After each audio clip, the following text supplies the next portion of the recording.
Imagine trying to convince someone that the sky is blue. But the moment you say, "You're wrong," they stop listening.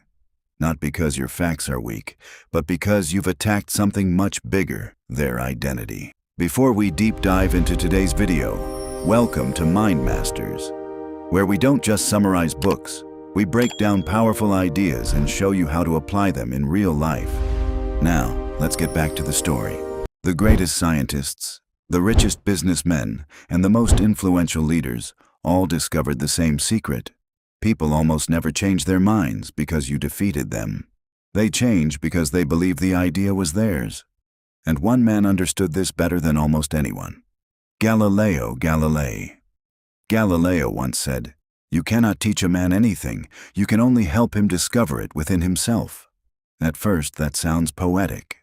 But it's actually a psychological weapon. Think about it. Has anyone ever truly won an internet argument? Probably not. Both people leave believing they're right. Why? Because every time someone attacks your opinion, your brain treats it like an attack on you.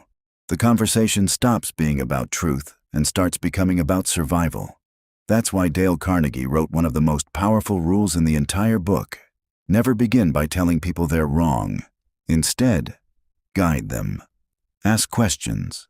Let them reach the conclusion themselves, because an idea we discover feels far more valuable than one we're simply given. Henry Ford explained it perfectly. If there is one secret of success, it lies in the ability to see things from the other person's point of view. Notice what he didn't say. He didn't say, "Become better at arguing." He said, "See through their eyes." Now here's where most people make a huge mistake. They think becoming socially skilled means saying the perfect words, but history proves the opposite. A photography professor at the University of Florida divided his students into two groups. The first group would be graded on quality. One perfect photo could earn them an A. The second group would be graded only on quantity. The more photos they took, the higher their grade. Which group do you think produced the best photographs? Most people guess the quality group. They'd be wrong. The quantity group won. While one group spent months planning, the other spent months learning. Every mistake taught them something. Every bad photo made the next one better. Conversation works exactly the same way. Some people wait for the perfect moment, the perfect sentence, or the perfect level of confidence. Because they're waiting, they never practice. Meanwhile, someone else keeps talking to people. Sometimes it's awkward. Sometimes they embarrass themselves. Sometimes they fail. But every conversation upgrades their social operating system. That's how confidence is built. Not by thinking, by doing. James Clear calls this the valley of disappointment.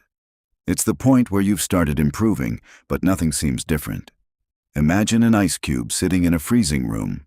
The temperature slowly rises from -5 degrees Celsius to 0 degrees Celsius. Nothing changes until suddenly it melts. To everyone watching, the change looks instant. But the transformation started long before anyone noticed. Your social skills work the same way. People think charismatic people are born that way. What they don't see are the hundreds of awkward conversations, uncomfortable silences, and small failures that slowly build confidence. Charles Schwab understood this better than anyone. He visited a steel mill where workers were underperforming. Instead of yelling or threatening them, he simply asked, "How many heats did your shift complete today?" 6. Without another word, he wrote a giant 6 on the factory floor and walked away. The night shift saw it and said, "We can beat that." The next morning, the floor showed a 7. Later, the day shift saw the 7 and pushed themselves even harder. By the end of the day, the number had become 10. Schwab never argued, never shouted, never threatened anyone. He simply created a challenge people wanted to win. That's the difference between forcing behavior and designing behavior. The best leaders don't push people forward. They make progress feel exciting. So before your next disagreement, don't ask, "How can I prove I'm right?" Ask, "How can I help them discover the answer themselves?"